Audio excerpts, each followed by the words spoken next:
Hey everybody, what is the Green Book? You probably recall from a recent class on the ACH Rules Book that we have a colored theme for each year in the new ACH Rules Book. Like for 2021, the book is yellow. Well, I had a question come in from a follower, Kathy. Thank you, Kathy, for asking the question. And the question was, well, what is the Green Book? Well, stay tuned for more.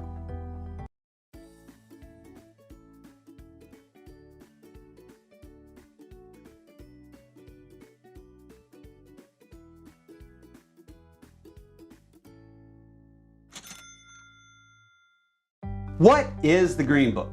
Well, the Green Book is a comprehensive guide for financial institutions that receive ACH payments from or also send payments, maybe make collections, to the federal government.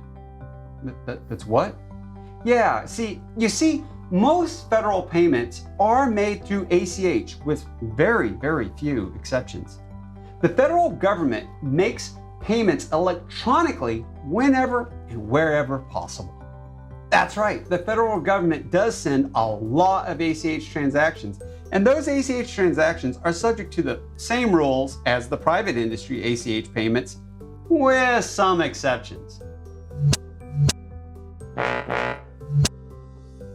And you see, the Green Book? Well, the Green Book is designed to deal primarily with exceptions or issues that would be unique to the federal government and their ACH operations. There are actually some additional rules for government payments that you'll find in what we call 31 CFR Part 210. That's 31 Code of Federal Regulations Part 210.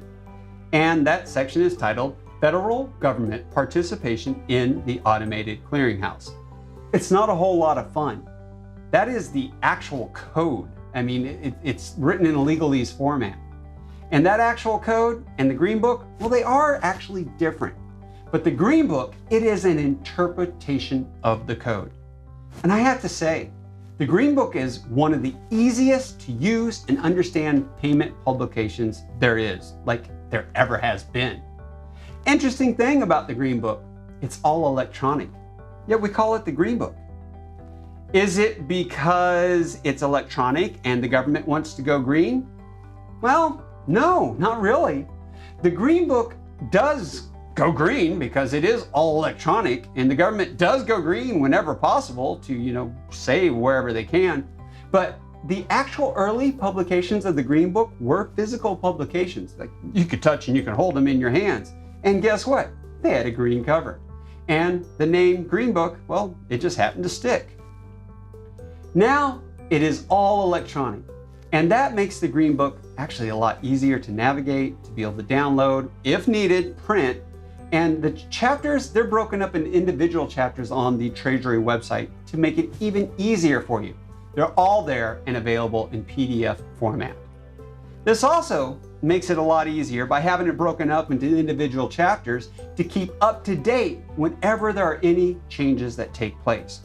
And I want you to know, Treasury does periodically review and update the Green Book. In fact, the last modification was made in January of 2021. Now, you're wondering probably, what are these differences? How's the Green Book broken up? What are the actual parts of the Green Book? Well, there are 9 chapters to the Green Book, and some of the chapters have a little bit more to them than others. I feel like some of them are a little bit more important than others as well. And I'm going to go ahead and give you a quick breakdown. The first one is enrollment. This chapter is the guide to the different enrollment methods that are available for consumers and corporate recipients that want to start working with government ACH. There are actually several enrollment methods. You can use the ENR ACH SEC code within the financial institution. There is the Go Direct option. You can make the phone call to U S Treasury's Electronic Payment Solution Center, that's the EPSC. Or there's enrollment that can be done using the Bureau of Fiscal Service direct deposit sign-up form. That's just the first chapter, just enrolling and getting started. Makes sense, right? Well, the next chapter is chapter 2, ACH payment processing. In this chapter, we find things like what is the FOMP file? That's the Financial Organization Master File. Full disclosure, FOMP is my favorite payments word. Or is it acronym?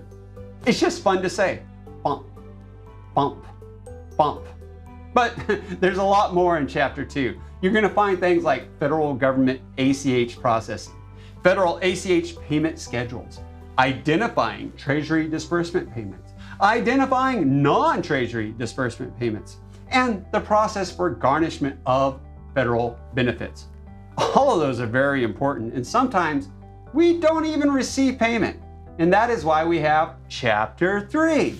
Chapter 3, well, it deals with non-receipt claims. In this chapter, the Green Book describes the role or the roles of the financial institution when it comes to resolving a claim of non-receipt for a federal payment. Sometimes, though, payments just have to be returned. And that is why we have Chapter 4. Chapter 4 of the Green Book, it covers returns, including returning payments through the ACH, returning partial payments in response to a notice of reclamation. Spoiler alert, reclamations are coming up soon. Working with dishonored returns, payments returned in error, and in those rare situations, obtaining a refund from the government.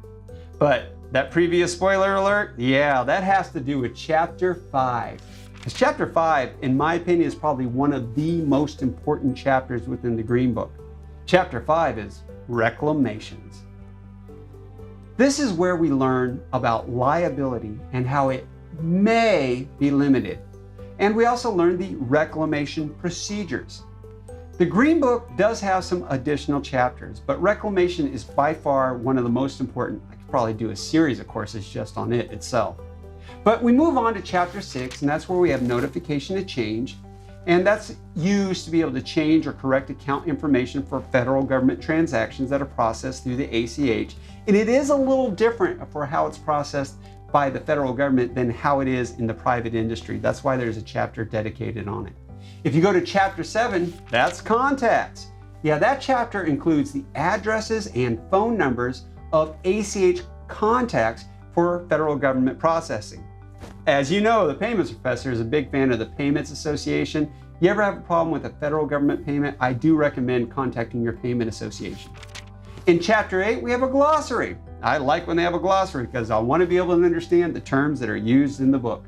And finally, Chapter 9. And that's the forms that are actually used.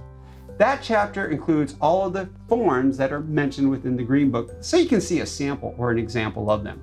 There is a lot to the Green Book, and if you are someone that works with federal government benefit payments, then you'll want to get to know the Green Book, especially in ACH processing and working with reclamations. Oh, like I said, I could do a whole video or 2 or 3, maybe a dozen on just the reclamation process alone. It's very important to understand that one. And there's not just a Green Book and a yellow ACH rules book for 2021 when it comes to colored payments books. There's also a gold book for those of you who are working with government checks. Enough of the payments rainbow for now though. If you want to make sure you don't ever miss a video, then please go to the Payments Professor YouTube channel. And while you're there, hit that subscribe button. And if there is a topic you would like to see made into a video, then email me, just like Kathy did, and you can have that video made. Well, okay, you may or may not have that video made. It all depends on what the Payments Professor's schedule looks like and how well the Payments Professor knows that topic. But send those emails to kevin@paymentsprofessor.com and we'll see what happens. As always, I look forward to seeing you in a future class. For now, class dismissed.